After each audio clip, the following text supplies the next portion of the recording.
Antes de tudo, eu quero estender os meus agradecimentos por este excelente convite da Secretaria de Cultura de Araçatuba, em parceria com a Biblioteca Municipal e a Academia Araçatubense de Letras. Meus pais eles moravam na fazenda Paudalho, região de Santo Antônio do Aracanguá, à época, mas o meu nascimento se deu em Araçatuba e ainda criança fui morar em São Paulo. Sou araçatubense de nascença, pertenço à Gema. Bom, pelo calendário gregoriano, eu faço aniversário no 178º dia do ano. Portanto, dia 27 de junho agora, estarei completando 49 anos, graças a Deus. Dia e mês do nosso saudoso escritor brasileiro João Guimarães Rosa. A minha formação é diversificada, eu abri o leque, deixando assim de me restringir somente a uma área específica. Tenho entre diplomas e certificados as seguintes formações. Sou formado em Direito, formado em Letras, Pedagogia, técnico em Contabilidade, técnico em Informática. Estava tentando concluir recentemente o curso superior de Análise e Desenvolvimento de Sistemas pela FATEC de Araçatuba, mas por ser presencial de manhã, chegou um momento que tornou-se inviável a conciliação de horários entre trabalho e estudo acadêmico. Mas mesmo assim, continuo estudando no formato EAD, Educação à Distância. Atualmente me dedico a uma pós-graduação pela Unifesp, Universidade Federal de São Paulo, além de ter várias certificações em cursos de aperfeiçoamento e eventos na modalidade à distância. Na verdade, eu sempre quis me dedicar somente aos estudos, leituras e pesquisas, mas quem surge da base, quem vem da periferia, pouco dinheiro, pais divorciados, é muito difícil ter uma vida dedicada só a isso. É remar contra a maré, principalmente quando não se tem acesso e oportunidades. Ter apenas conhecimento não basta, é preciso ter algo mais. Porque nós temos que matar um leão por dia para sobreviver. É uma luta contínua. Basicamente é isso. Sou servidor público estadual. Trabalho como professor desde 2000. Atuo na rede estadual de ensino. E já lecionei em colégio particular também. Meu contato foi na escola.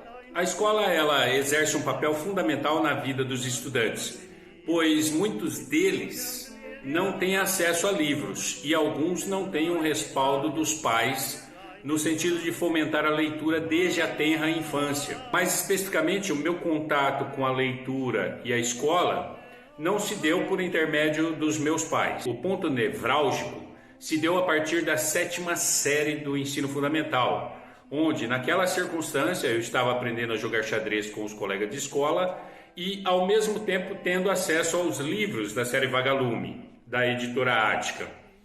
Então eu comecei a ler e a gostar, mas ao fazer uma introspecção, percebi que faltava um pouco mais de vontade, de esforço pessoal. E dentro de meus parâmetros eu pensei, vou começar a me dedicar mais à leitura de livros. Vou ler um livro de 50 páginas com figuras, depois um de 70 e depois um de 100 páginas sem figuras. Com relação à leitura, faço uma ressalva. O que precisa é acesso, é oportunidade. Porém, é crucial que a pessoa queira ler, porque tem alguns que não querem ler e vão morrer sem se tornar leitor, o que é muito triste. É como se você mostrasse onde o ouro está enterrado, oferecesse a ela a oportunidade e a pessoa virasse as costas e dissesse: eu não quero, não me importo com isso, para mim isso não tem valor algum. Até os tesouros são para os que querem. E para resumir, digo que, tal qual o líquen é a simbiose de uma alga e de um cogumelo, leitura e escrita foi um processo simbiótico, típico do ambiente escolar, até eu criar asas e aprender a voar sozinho. A escola exerce um papel extremamente fundamental. Uma boa escolarização norteia os rumos de uma pessoa e norteia os rumos de uma sociedade, embora hoje em dia há uma luta desumana que ruma no sentido contrário de desconstituição do bom ensino.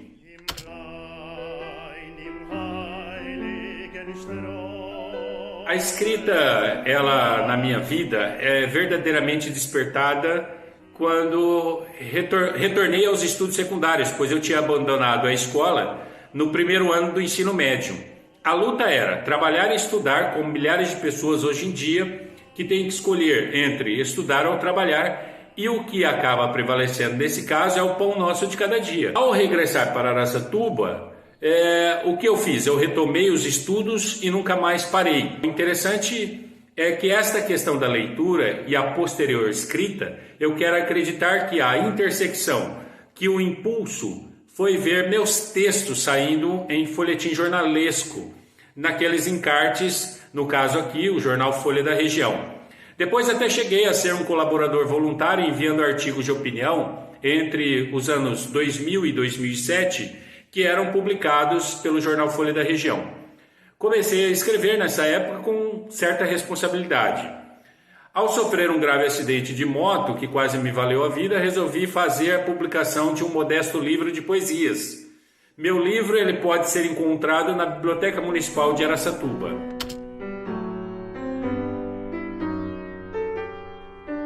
Eu tive professores na Faculdade de Letras, a Unitoledo, que eram da Academia Araçatubense de Letras, e eles falavam sobre, e a época do professor Célio Pinheiro, já falecido, saudoso Célio Pinheiro, havia uma revista chamada Plural, que eles gostavam de distribuir. Então eu tive acesso a alguns exemplares, e eu tomei posse como membro da Academia Araçatubense de Letras em 18 de novembro de 2016.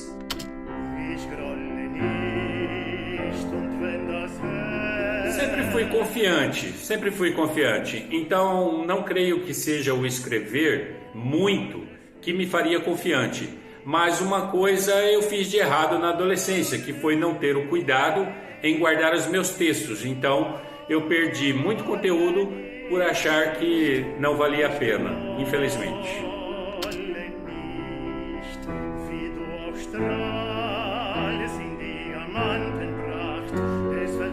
Falar em identificação eu vejo como pressuposto de características de aproximação.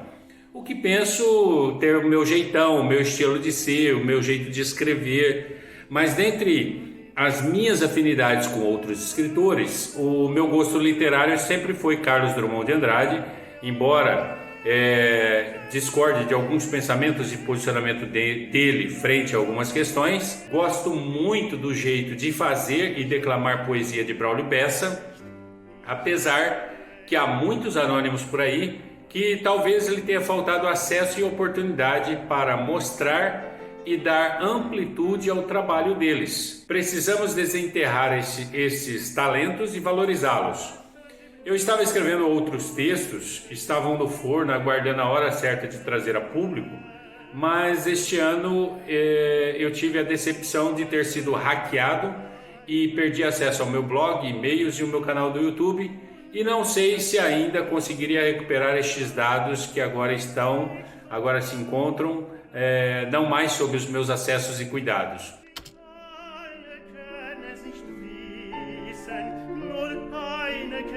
Temos excelentes poetas na literatura brasileira. Vejamos, eu posso indicar aqui alguns: Castro Alves, Cruz e Souza, Machado de Assis, Mário Quintana, Olavo Bilac, Carlos Drummond de Andrade, Braulio Bessa, Solano Trindade, Cora Coralina, para ficarmos só com esses poetas e poetisa por hora.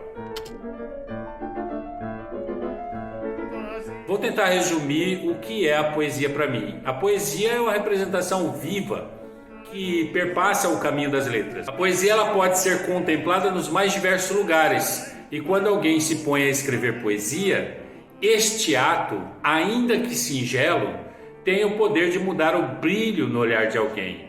Pode interpor as sensações. A poesia ela possui uma condição vivaz em que representa e manifesta-se em suas múltiplas formas. A poesia ela é, ao meu ver, um pulsar constante, é sobretudo uma utopia que não se descola da gente. O lançamento deste meu livro de poesia aconteceu em 21 de fevereiro de 2014, ocasião em que choveu forte no dia, e foi aqui no MAAP, o Museu Araçatubense de Artes Plásticas. Aqui, qualquer um poderá desfrutar de leituras onde o eu poético traz à baila dois tipos de amor, o eros e o ágape. O amor parece vivido, conceituado e testemunhado, abrindo espaço a reflexões interiores que interagem com o mundo exterior. Neste meu livro de poesias Amor Dom Maior, os versos são livres, com temáticas do cotidiano, a intertextualidade aparece fazendo referência a grandes poetas da literatura brasileira. Eu cito aqui Carlos Drummond de Andrade, Oswald de Andrade e João Cabral de Melo Neto. Sim, claro, com prazer. Vou tentar declamar a poesia intitulada Confusão de Pronomes e espero que vocês gostem.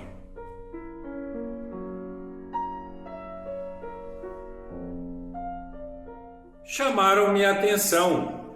Olhai os pronomes. Ai, que confusão! Este para perto, aquele para longe. Este é de primeira, aquele segunda e terceira pessoa. Quantas pessoas acham? Cabeça para tanto pronome que se ocupa do nome, quando não o acompanha. Que loucura cometida se não descabida, que língua engraçada se não enlouquecida, pela confusão das etnias. Etnias? O que tem a ver? A começar por índios, mameluco, cafuso, caboclo, descobriram o Brasil e se esqueceram de cobri-lo, com amor, ordem e progresso. Por isso atacaram-no com tantos pronomes. Será isso? Eu, tu, ele, nós, vós, eles. Quem é vós? Dizei-me, senhor da gramática, vós ocupais de fazer uso, ou vos desocupais de esquivar-se do uso? Até porque há de saber-lhe os verbos, eu, tu, ele, igual a nós?